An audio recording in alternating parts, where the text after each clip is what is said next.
Bagong busog meal ng 7-Eleven, masarap nga ba? Meron dalawang kasing flavor, na sarsyadong sardinas at torta giniling. At tara, samahan nyo ako sa video na to, ipuputsik natin yan.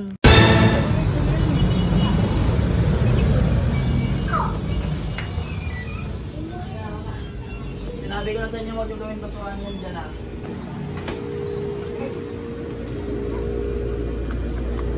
Eto guys, try natin to, yung bago nila, tortang giniling. Yan, 49 pesos daw. Tikman natin to, mukhang masarap eh. Ketchup po sir. Sige. Thank you boss. Yan guys, ito na yung binili natin.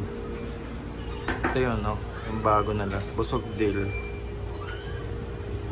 Mga all goods, ito na yung binili natin na torta giniling. Ito yung bago nila na flavor. Bali, meron din silang ino-offer dito na bago din na ano, sarsyado sardinas. Yan. Pero ito yung pinili natin. Try natin to. Yan, may init-init pa. Bali, ito 49 pesos na to guys ha. Ayan no.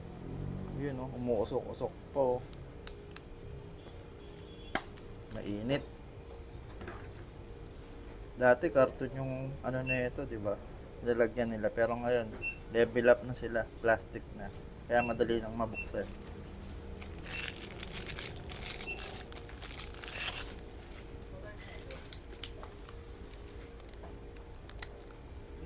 Lagyan natin ng ketchup guys. Alam nyo ba guys, yung nagtatrabaho ako, pag tinatamad ako, hindi ako nagbabaon. Madalas, ito yung mga kinakain ko dati. Yung ano nila, busog meal nila. Tawag nila dito kasi busog meal. Dati 30 pesos lang yata to o 29 pesos. Mga ganun.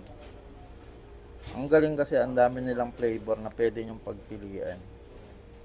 Dati tatlo lang eh. Torta, ay ano, yung sisig tsaka yung ano nila, omelette nila, the best yun guys. Isa sa paborito ko yun. Pero ito, tikman na natin to.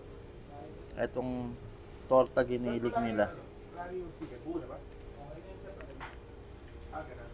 Yan o.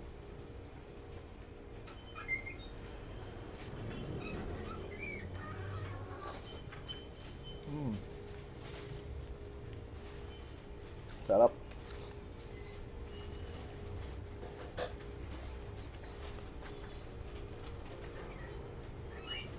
Sarap niya to guys.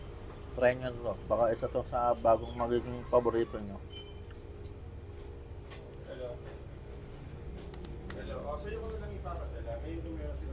Kahit na pahalang manghusga guys kung ano, kung sulit ba yung ganito kadami. Pero para sa akin pwede na to.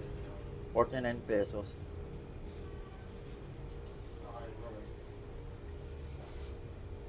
Sarap naman eh.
Sarap guys. Solid quality. Ito guys, 49 pesos lang. Pero nakakabusog na rin siya. Marami na rin yung laman niya. Ayun, try nyo na kapag napalayo kayo dito sa may 7-Eleven.